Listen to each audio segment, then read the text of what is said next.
ASP পলাশ সাহা গত 4 মাস আগে যাকে নিয়ে সোশ্যাল মিডিয়াতে আলোচনা তুঙ্গে ছিল। অনেকেই অপেক্ষায় থাকতো কখন কোনো নিত্য নতুন আপডেট তারা পাবে। তো 4 মাস কেটে গেছে। বর্তমানে পলাশ সাহার পরিবার কেমন আছে, কোথায় আছে, কি অবস্থায় আছে সেটা নিয়েই আজকের বিস্তারিত ভিডিও। তো ভিডিওটা পুরো স্কিপ না করে অবশ্যই দেখতে হবে। আগে ইন্ট্রোটা দিয়ে দিই। Hello everyone, welcome back to my channel. আমি রিয়াঙ্কা নিয়ে চলে এসেছি আর একটি নতুন ভিডিও নিয়ে। আশা করছি তোমরা সকলে ভালো আছো, সুস্থ আছো, আমিও বেশ ভালো আছি। আমার একটি নতুন ভিডিওতে তোমাদের সকলকে জানাই ওয়েলকাম ও ভালোবাসা। তো একসময় আলোচনার শীর্ষস্থানে থাকা সেই পলাশ সাহার বর্তমান আপডেট জানতে হলে কিন্তু পুরো ভিডিও স্কিপ না করে দেখতে হবে। তো 4 মাস কেটে গেছে। এখন এএসপি পলাশ সাহার পরিবার, তার মা, তার স্ত্রী কেমন আছে, কোন অবস্থায় আছে সেটাই কিন্তু এখন আলোচনার মুখ্য বিষয়। পলাশ সাহার মৃত্যুর পর থেকেই তার মা, বউ এবং তার পুরো পরিবার কিন্তু আলোচনার শিরোনামে উঠে এসেছিল একসময়।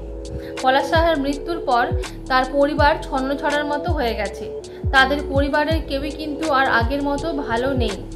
আর এই সব জানা গেছে পলাশ সাহার মেজ ভাইয়ের বউ মানে সুমিত সাহার স্ত্রী পাপিয়া সাহার কিছু পোস্টের মাধ্যমে।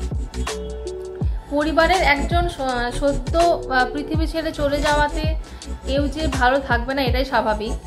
তো পলাশ সাহার ভাই ও পাপিয়া সাহা জানিয়েছে কিছু পোস্টের মাধ্যমে যে জীবনটা কখনোই আর আগের অবস্থায় ফিরবে না। আগে তারা সবাই মিলে কত আনন্দে দিন কাটাতো, কত হাসি খুশি থাকতো, সেই দিনগুলো কিন্তু আর কখনোই তারা ফিরে পাবে না। তারা আরও জানিয়েছে যে এখন কিন্তু পলাশ সাহার স্ত্রী সুস্মিতা সাহা শ্বশুর বাড়িতে তাদের সাথে কিন্তু আর থাকে না। সুস্মিতা সাহা থাকে তার বাপের বাড়িতে, বাবা মায়ের সাথেই থাকে। সুস্মিতা সাহা আরও জানিয়েছে যে পলাশ সাহার সাথে কাটানো মুহূর্তগুলো কিন্তু আর কখনোই ফিরে আসবে না। বারবার সেই দিনগুলো তারা স্মৃতিচারণ করে এখনও। পুরনো সময় আর বর্তমান সময়ের মধ্যে এখন কিন্তু অনেকটাই পার্থক্য। যা হারিয়েছে তারা কিন্তু আর কখনোই ফিরে পাবে না। পাপিয়া সাহা তার পোস্টের মাধ্যমে অন্যদের উদ্দেশ্যে জানায় যে জীবনের প্রতিটা মুহূর্তই আনন্দের সাথে কাটানো দরকার, কারণ পরবর্তী সময়ে কি হতে পারে সেটা কেউ বলতে পারে না। আর পলাশ সাহা চলে যাওয়ার পর থেকেই কিন্তু তাদের পরিবারের কেউই আগের মতো ভালো নেই। পলাশ সাহার মা আরতি সাহা এখনো পর্যন্ত ছেলের কথা চিন্তা করে প্রত্যেকটা দিন চোখের জল ফেলে।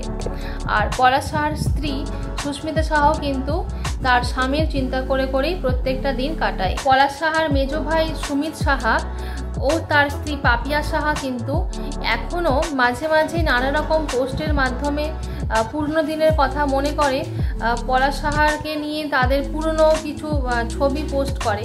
তো এর থেকেই বোঝা যায় যে তারা পলাশ সাহাকে এখনও পর্যন্ত কতটা মনে রেখেছে, কতটা মিস করে।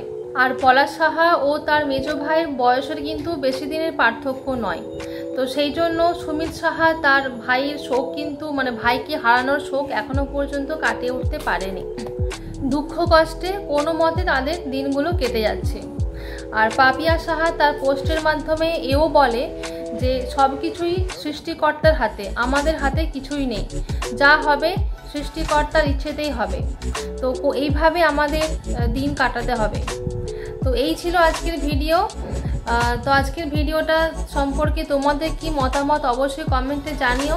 পলাশ সাহা চলে যাওয়ার পর এখন তার পরিবার কীরকম আছে, কোথায় আছে, যেটুকু আমি জানতে পেরেছি সেটুকু তোমাদের সাথে শেয়ার করেছি। পরবর্তী সময়ে যদি আরও কিছু জানতে পারি, আপডেট পাই, অবশ্যই তোমাদের সাথে শেয়ার করব। তো তার জন্য অবশ্যই চ্যানেলটা সাবস্ক্রাইব করে পাশে থেকো। আর দেখা হবে নেক্সট কোনো ভিডিওতে।